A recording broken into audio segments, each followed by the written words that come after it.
Donald ট্রাম্পের চড়া শুল্ক আরোপে ক্ষতির মুখে থাইল্যান্ডের চাল রফতানি। ভারত ও ভিয়েতনামের চালের দাম তুলনামূলক কম হওয়ায় বাজার প্রতিযোগিতা নিয়ে শঙ্কায় দেশটি।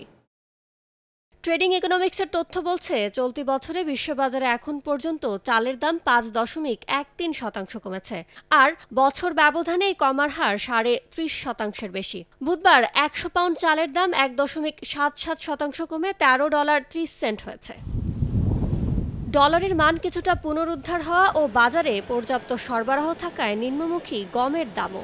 খাদ্যশস্যটির দাম ০.২০% কমে বুশের প্রতি দাম দাঁড়িয়েছে $৫৩৪। মাস ব্যবধানে দাম কমেছে ২.৫৬%।